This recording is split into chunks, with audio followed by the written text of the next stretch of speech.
The United States, officially the United States of America, abbreviated to US or USA, America, a country in North America, a federal republic of 50 states.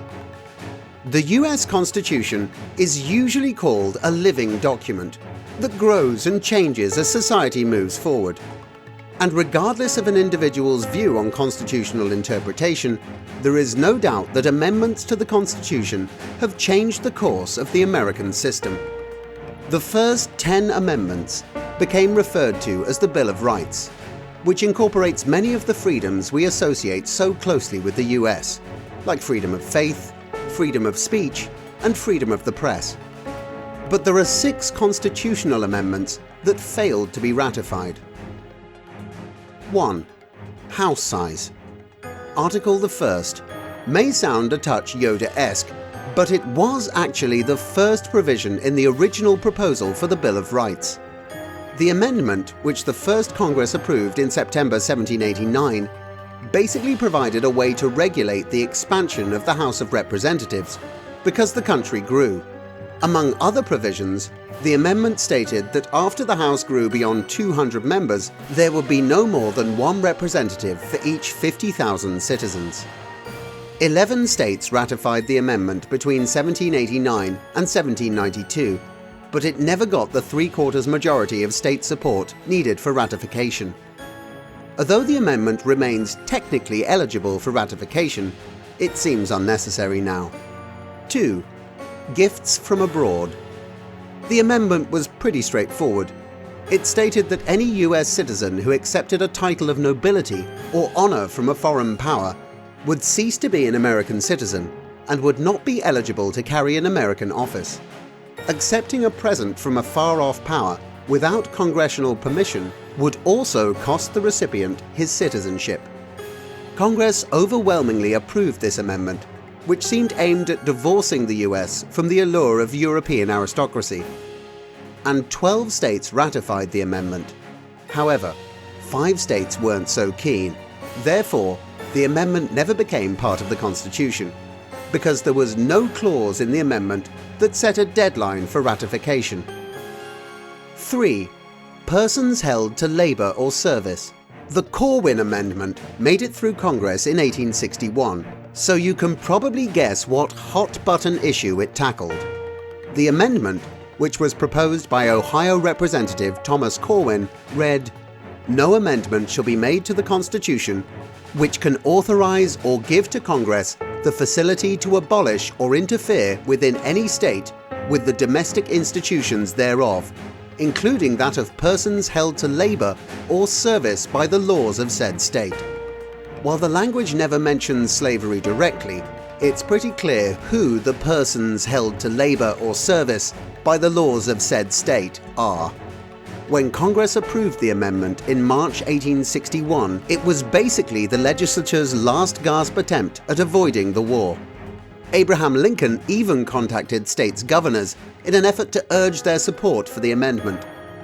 Obviously, it didn't work. The war broke out just 1 month after Congress approved the amendment.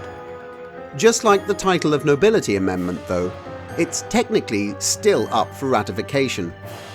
4. Child labor. The Child Labor Amendment got constitutional approval in 1924. Proposed by Ohio Representative Israel Moore Foster, the amendment sought to curb a number of the era's horrifying child labor practices by giving Congress the exclusive power to limit, regulate, and prohibit the labor of persons under 18 years of age. Because at the time there seemed to be a real need for better child labor regulation, the workforce of 10 to 16-year-olds had ballooned to over 2 million kids, and lots of them weren't doing light work like mowing lawns and delivering newspapers. 28 states ratified the amendment in the 1920s and 1930s. But it never got the required 3/4 vote. You might have noticed, though, that your 12-year-old didn't traipse off to a shift for the steelworks this morning. Thanks to FDR. In 1938, he signed the Fair Labor Standards Act, which nixed labor by children under 16 or hazardous work by those under 18. In 1941, the Supreme Court upheld these provisions, which effectively meant that the child labour amendment wasn't necessary anymore. Just like the others, it's still technically pending ratification though. 5. Equality now. The Equal Rights Amendment is another pretty straightforward measure. Its key section read, "Equality of rights under the law shall not be denied or abridged by the US or by any state on account of sex." The idea for an identical amendment had been kicking around for many years, but it didn't gain real traction until the 1970s. When the National Women's Strike for Equality in August 1970 drew greater attention to the necessity of women's rights. The debate around the amendment was particularly thorny. Some critics worried that the amendment would make women eligible for the draft and to serve in combat duty, while many labour women's groups were concerned that the amendment would abolish any of the protective labour laws that had been helping women in industrial fields. Congress approved the amendment in 1972, but unlike the previous failed amendments, this one had a deadline for its ratification. The first deadline for ratification was in 1979, and even after Congress pushed back the cutoff date to June 1982, only 35 of the specified 38 states ratified the amendment. The amendment isn't totally dead though. It has been frequently reintroduced since the first 1982 deadline, most recently by New York Representative Carolyn B. Maloney. 6. DC's statehood.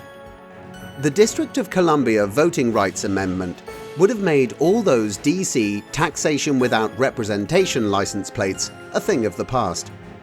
In 1978, the 96th Congress approved an amendment that might have repealed the 23rd Amendment, which provides DC its electoral college votes, and instead given the citizens of the district full congressional representation and therefore the same ability to choose national elections. To an impartial observer, giving DC's 600,000 citizens congressional representation may sound sort of a fair idea. The states weren't so crazy about the notion though. Some argued that one city should not be given 2 seats in the Senate, while others claimed that giving DC representation was tantamount to giving the Democratic Party a present of 2 free Senate seats. Proponents countered that the district's population is really larger than Wyoming's, and nobody's trying to swipe the cowboy state senators. When the amendment expired in 1985, only 16 states had ratified it, leaving it well short of the 38 ratifications it needed.